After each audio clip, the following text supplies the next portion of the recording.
What's up, everyone? What's going on? It's Lugo back again with Fat to Fit day 118, I believe. And today we did some pull back and biceps.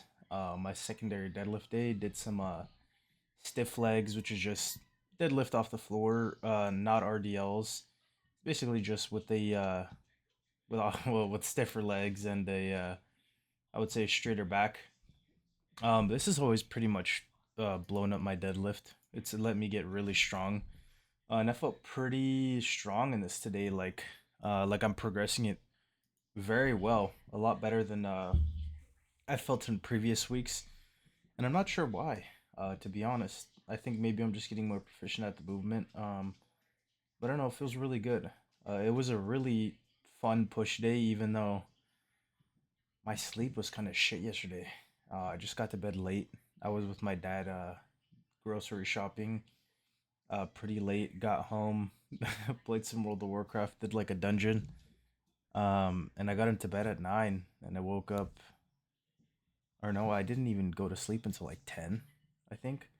And I woke up at 1:30 to go to the gym. So 11, 12, 1, like 3 hours, 3.5 hours, which is not ideal and not even close to ideal.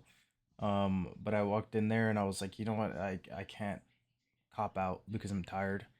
Um, I need to make this happen and have a good session, and I did. It was low energy, but I felt pretty good. Doing all of these movements, I really still very much enjoy this back day or this pull day. I really like this machine, the pullover machine. I was trying a little bit different here. Um, Normally I'm grabbing the top, and I tried to like push into the pad a little bit, but I don't know. There's just something that I like about holding on to the railing and kind of letting my elbow hang up versus pushing down into the pad. I don't know what it is, but I think I kind of like alternate a little bit between it. I don't know. I just felt like I've felt my lats more holding on to the rail. I don't know what I'm doing here. I'm still holding on to the rail. Or no, I think I might be pushing into the pad a little bit as well, but I went up on these. I think this was like 230. And I tried to go a little bit heavier and slower on the way up. Um, and honestly, it felt good. Like I felt really strong today on my back stuff.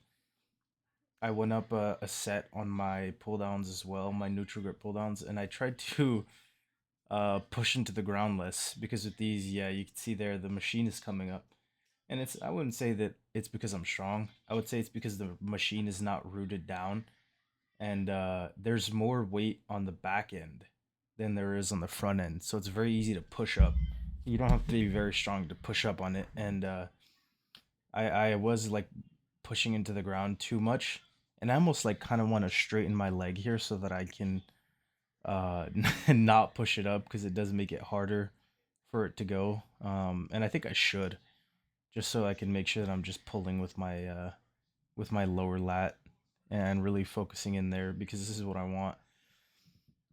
I don't want to give up this movement, but I think I'm getting to a point where this machine not being bolted down or heavy enough is a little bit detrimental unless I want to get plates and and put them on the front end, which is just a lot of work. I could do some other stuff here that would net the same thing that I'm trying to accomplish here, as well as like look at how far back I have to lean to target this lower lat on this machine. So I don't know. We'll see how I feel next week about this, and maybe look for a bilateral one with the ladder. Maybe I'll do like a cable setup type thing.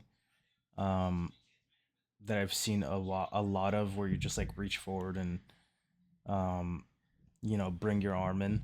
I think that might work better because especially I have a better stabilizing place, but we'll see how that works out. Did a Meadows row. I really have been thoroughly enjoying Meadows row. The stretch on the bottom, contraction on the top, like I felt it just feels really good. to do this. Still trying to figure out where I'm touching like on my body and how close the bar needs to be to me. It's still a learning experience, but man, the way that this stretches out your upper back musculature, especially like your mid back and everything, just feels really good. I'm glad I implemented this one back in, and I was thinking about like machines versus like free weight type movements, and there's just something about like free weights that I just really enjoy for back training specifically, like, and I don't know what it is. I feel like my back has just gotten a lot it, and I know that this is like only been a few weeks, but I feel like my back was just better before when I was doing like barbell rows and dumbbell rows versus like just chest supported. I feel like it's just better. Obviously, I'm still doing a mix, and I think for anybody that's training back and hinging for a good amount, like you should have a good mix of both. But I don't believe that you can achieve the best back possible not doing some sort of like free weight row or um something else. I just think that there's something about it that really just fucks your back up. And this is just bro science. It's just anecdotal experience from what I've seen. Obviously, there's some people that are going to be responding better to, to the free weight stuff. Some people are going to be responding to the machines better. But I will say that there's one definite thing about like free weights. There's just a strength that you feel when you do stuff like that. And specifically like doing pull-ups, pull-up strength versus like pull down strength. It's so much different. And pull-ups transfer to pull downs, but pull downs don't transfer into pull-ups. And I don't know, I don't really know what it is. Like there's just something about pull-ups that just make you just so much stronger. And they're better for deadlifts. And I really am trying my hardest right now to be able to do pull-ups. I think I can do like one right now, like at 280. I think when I get down to like 260, I'll probably be able to knock out like a set of five because I've been able to do it before, but I'm really working on trying to get more currently because I want to be able to do pull-ups because I think that they are along with like a slot a few slot movements that you could put into here, right? Dumbbell rows, barbell rows, and wide cable rows, all stretching forward. I think all fall into that secondary slot of a row that constitutes really good deadlift movement or a deadlift accessory. Um, and I think pull-ups and that or that first row slot, any three of those movements are the best deadlift assistance exercises, and they're just gonna get you fucking huge from the back. But I can't do pull-ups, and I really it really pains me that I can't do them because I think that they're so good. I think that if you find somebody that could do set of 8 to 10 with pretty good form, like they're almost always just gonna have a big back or like a decently sized back at that point. So, um, we'll see how long it takes me, but this Prime Preacher man is so nice. I was doing I don't know what the pegs are here. But I saw Jordan Peterson, TBJP, is like a UK bodybuilder, doing this machine. He was doing single arm, but he was moving weight up onto the top peg. I was like, it looks pretty cool. I'm gonna try it. So I started with like 15 on the top, 30 on the middle, and then each set I was taking 10 from the middle and putting it on the top. So by the end, I had 45 on the top and actually added 5 more pounds than I was doing total. Uh, and ended up getting descending reps with ascending of the stretch curve. I don't know if it went from shortened to lengthened or lengthened to shortened. Not really into all that. I just know that it feels good, whatever the fuck it is. So it went down in reps. I got 9 on the first set, 8, 7, and then 6.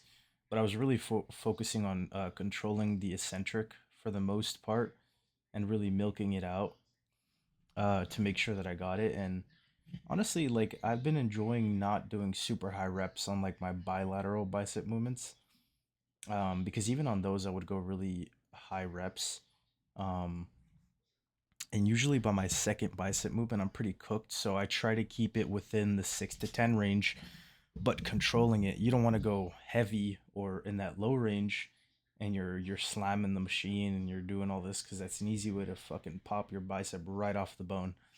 Um, so I'm always making sure to control everything and really trying, or maybe not to the most degree that I should be controlling it, but controlling it enough, to not not hurt myself and pop my shit out.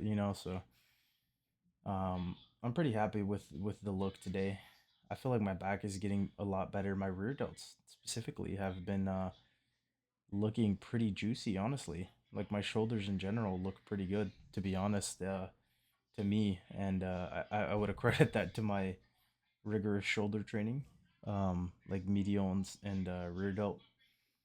And honestly, I'm really happy here. I'm still kind of struggling around 282, 280. For whatever reason, it just won't drop. I think I'm gonna have to drop my calories a little bit just to get past that breaking point, but we'll see how it goes. If you enjoyed the video, please consider leaving a like, comment, subscribe, and I'll see you tomorrow for day 119 and my second leg day of the week. Thanks for watching.